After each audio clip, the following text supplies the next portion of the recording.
ये आपके लिए। इसमें क्या है बेटा? खुद खोल कर देखे ना। लाए, मैं ही देख लेती हूँ।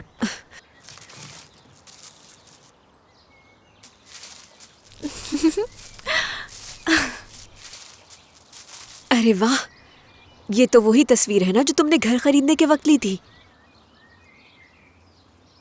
जी, ये मैंने उसी वक्त फ्रेम करवा ली थी। मैंने सोचा था कि जब मैं वापस आऊंगी तो आप लोगों को दिखाऊंगी, मगर मैं ना आ सकी। बाबा, क्या मुझसे खफा है अभी तक? गुस्सा नहीं है, थोड़ा नाराज हूँ। प्लीज बाबा, आप मुझसे नाराज ना हुआ करें। मैं जानती हूँ मुझसे बहुत गलतियाँ हुई हैं, लेकिन आइंदा ऐसा कुछ ना हो, वादा करती हूँ। मैं आपको एक अच्छी बेटी बन के दिखाऊंगी। आइंदा कभी शिकायत का मौका नहीं दूंगी। मैं इतनी अच्छी बेटी बन के दिखाऊंगी कि आपको मुझ पे फख्र होगा। आज रात हम वापस जा रहे हैं। तुम्हारे बाबा ने टिकट भी बुक करवा लिए हैं। आज रात?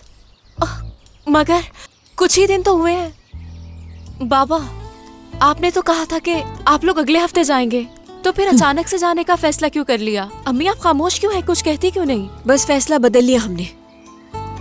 समझ गई। आप लोगों को यहाँ आकर अच्छा नहीं लग रहा ना? रोज कोई नया ड्रामा होता है जिसकी वजह से आप लोग परेशान हो गए हैं, और ऊपर से मैंने आप लोगों का दिल भी दुखाया है। तो आप लोग जा सकते हैं, ठीक है? मैं कुछ नहीं कहती, लेकिन इतना कहूंगी कि बुरा लग रहा है बहुत।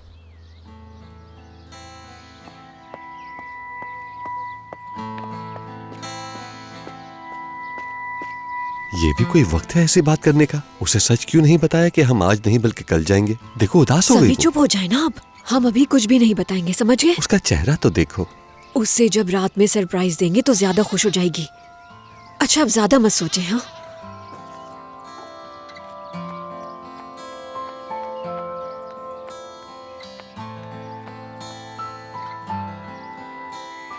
बेटा प्लीज हमें समझने की कोशिश करो। तुम्हारे बाबा के डॉक्टर कल से छुट्टियों पे चले जाएंगे, इसलिए जाना जरूरी है। अगर काम से छुट्टियां ले लो तो तुम भी चलो हमारे साथ। तुम्हें काम से छुट्टी लेने की जरूरत नहीं। हम तुमसे मिलने दोबारा जरूर आएंगे। अब जल्दी से अपना मुंह ठीक कर लो, हमें जाने की तैयारियां भी तो करनी है ना बेटा। मेरी अम्मी को खाना बंद करो, बस करो तुम। मेरी बेटी, खुश रहो बेटा। मैंने तुम्हारे बाबा से कहा भी था कि इतनी रात में आने की जरूरत नहीं है, लेकिन ये बात शायद उन्हें अच्छी नहीं लगी। हो सकता है वो मेरी इस बात से चिढ़ गए हो। सच कहूं तो कुछ देर के लिए मुझे ऐसा लगा जैसे कि उन्हें हार्ट अटैक आने वाला है। मैं बिल्कुल सच कह रहा हूं। कुछ नहीं होगा उन्हें। तुम ऐसे नहीं कह सकते उन्हें।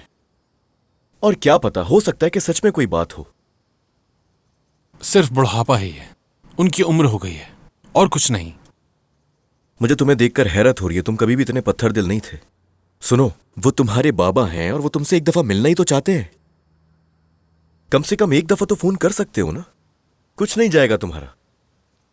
आराम से बैठ के तुम एक दफा उनसे बात कर सकते हो। ऐसे मौकों पर सिर्फ घर वाले ही साथ होते हैं। बाबा हैं वो तुम्हारे बाबा। बात समझ आ रही है तुम्हें? समझो बात को। हाँ, समझ गया।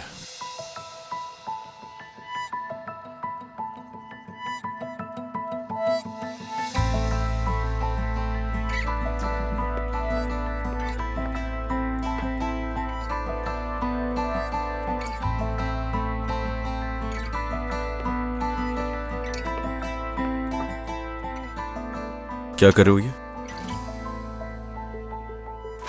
दमीर, क्या हुआ? बुरा लगा ना तुम्हें? मेरे बाबा ने भी मेरे साथ यही किया था। इसी तरह से अपने से अलग कर दिया था मुझे। इसीलिए मेरी कोई फैमिली नहीं है, समझे तुम? फैमिली क्या होती है? जब मैं सेलिन के घर वालों से मिला तो मुझे एहसास हुआ कि फैमिली क्या होती है। फैमिली से कोई किसी को इस तरह से अलग नहीं कर सकता। अगर मेरे बाबा इस बात की वाकई अहमियत जानते तो मेरी मां वो घर छोड़ के कभी ना जाती।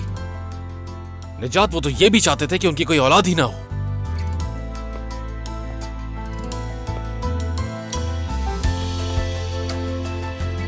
पहले उन्होंने मेरी मां से मुझे अलग किया, और अब कहते हैं फिक्र है मेरी।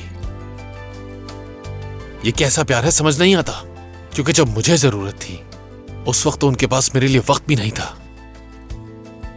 और आज उन्हें बाप होने की जिम्मेदारी याद आ रही है।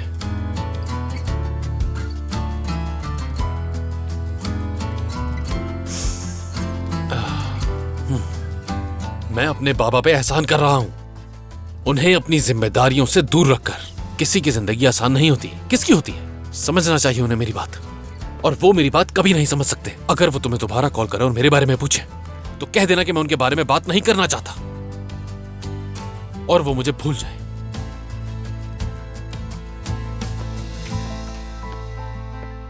हो सके तो उस पौधे को अपनी जगह पे लगा देना।